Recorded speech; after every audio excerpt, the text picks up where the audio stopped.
नमस्कार दर्शकों, विश्व ज्ञान चैनल में आप सभी का स्वागत है। इस वीडियो में हम आपको महाभारत काव्य की उत्पत्ति के बारे में कई रोचक बातें बताने जा रहे हैं, तो कृपया ध्यान से सुने। पराशर एवं सत्यवती नंदन ब्रह्म ऋषि वेद व्यास जी महाभारत की मन ही मन रचना करके यह विचार करने लगे कि अब शिष्यों को इस ग्रंथ का अध्ययन कैसे कराऊं, जनता में प्रचार कैसे हो। श्री वेद व्यास जी का यह विचार जानकर भगवान ब्रह्मा जी श्री व्यास जी के आश्रम पर पधारे। व्यास जी ब्रह्मा जी को देखकर आश्चर्यचकित रह गए। उन्होंने हाथ जोड़कर प्रणाम किया। व्यास जी ने अपनी चिंता ब्रह्मा जी के समक्ष प्रकट करते हुए कहा कि पृथ्वी पर ऐसा कोई नहीं है जो इस ग्रंथ को लिख सके। श्री ब्रह्मा जी ने कहा कि हे व्यास जी, संसार में जितने भी श्रेष्ठ ऋषि मुनि हैं, उनमें मैं तुम्हें सर्वश्रेष्ठ मानता हूँ, क्योंकि जगत, जीव और ईश्वर तत्व का जो ज्ञान है उसके तुम संपूर्ण ज्ञाता हो।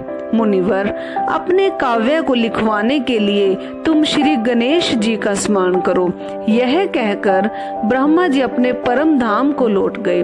तब श्री वेद व्यास जी ने भगवान गणेश जी का स्मरण किया और स्मरण करते ही विघ्नेश्वर श्री गणेश जी महाराज वहां आए जहां व्यास जी विद्यमान थे। व्यास जी ने गणेश जी का बड़े आदर और प्रेम से स्वागत सत्कार किया और कहा, आप मेरे द्वारा निर्मित इस महाभारत ग्रंथ के लेखक बन जाइए। मैं बोलकर लिखाता जाऊंगा। मैंने मन ही मन इसकी रचना कर ली है।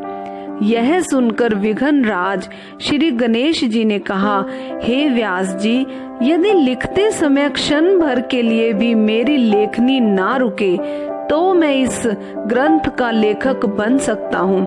व्यास जी ने भी श्री गणेश जी से कहा कि बिना समझे किसी भी प्रसंग में एक अक्षर भी न लिखिएगा।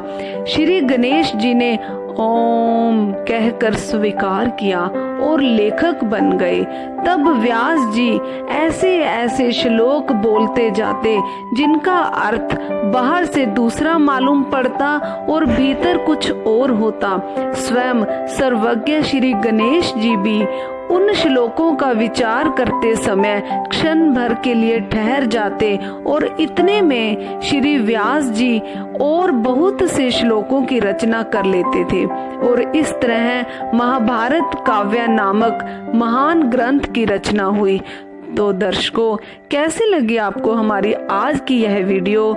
लाइक और कमेंट करके जरूर बताइए। धन्यवाद।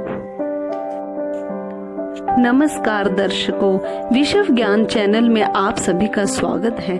इस वीडियो में